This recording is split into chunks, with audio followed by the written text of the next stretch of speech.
Announced its next Prime Minister, Lucas Papademos, the former Vice President of the European Central Bank. He will now take over the reins of the embattled country. It follows 4 days of hectic talks between the outgoing PM, George Papandreou, and the main opposition leaders on a new unity government. The incoming Premier, a staunch EU backer, and his new administration are now set to be sworn in on Friday with the immediate tricky task of introducing more austerity in return for continued EU bailouts. Let's get more now on Greece's uncertain future, and indeed the uncertain future of the Eurozone itself, from political analyst Peter Eyre. He's live in Birmingham. So now that the Papandreou dynasty is out and the former Vice President of the ECB is in as Premier, does Greece now have a fighting chance in the doom and gloom of today's economic mood? I really don't think so. I think we have to turn the clock back to the original collapse of the world economy, because this was no accident. It was a very well-planned exercise by the New World Order, who have the ability to close down any company or any country at will. And as we know, Ireland became a victim, Portugal, and now Greece, and apparently Spain and Italy are likely to follow. It really doesn't matter who's in power.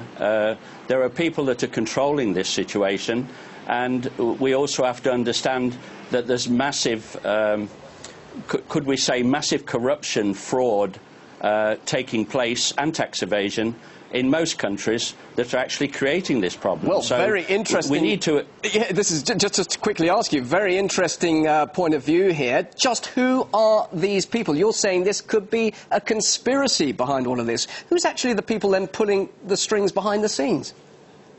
Well, I don't like to use the term conspiracy because that puts you in a bracket and open to ridicule. But I'll give you an example. If you want to create a company, say an oil drilling company or a gold mine, you create a virtual company or a false company, an empty shell. You then raise capital, 6 billion or whatever, from your potential investors. And what the people don't know is at the end of that day, your capital's gone. That risk capital's gone forever, and the money is siphoned off through a multitude of entities. The banks are involved, who sometimes give unsecured loans to such projects, and of course the politicians themselves. Even our Prime Minister, David Cameron, historically was responsible for £17.8 million going adrift. And this is recorded in Hansard in Parliament, and no one to this day has questioned how that came about. Well, of course, you are questioning it now. I mean, here you are actually saying, in effect, that this is the greatest Ponzi scheme in history.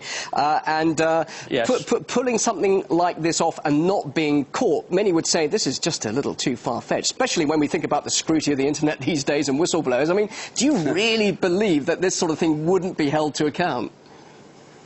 Absolutely.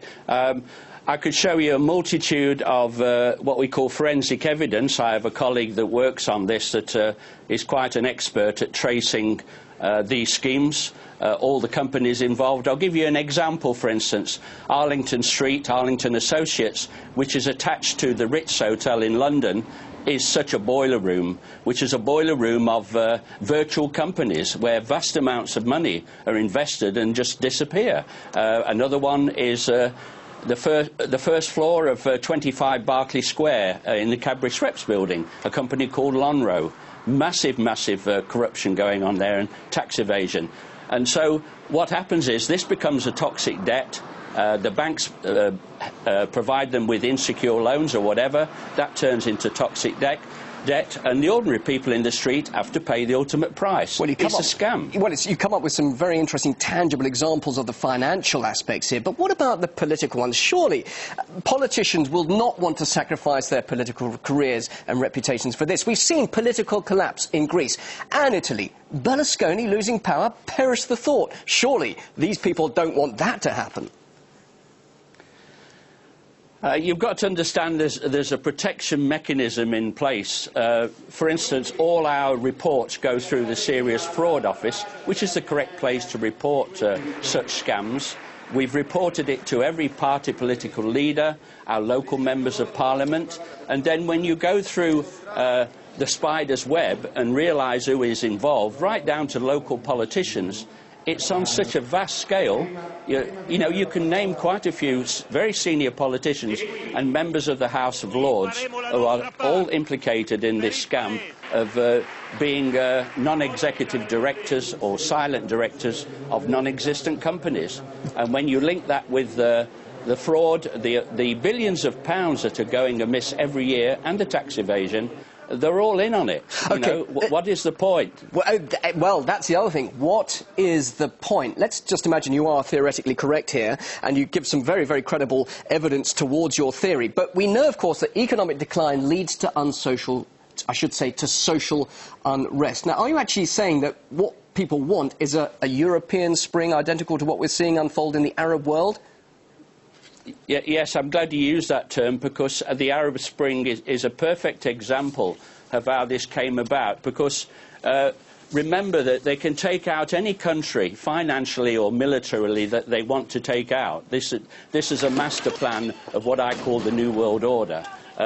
Their priorities are, one, to secure the world's natural resources.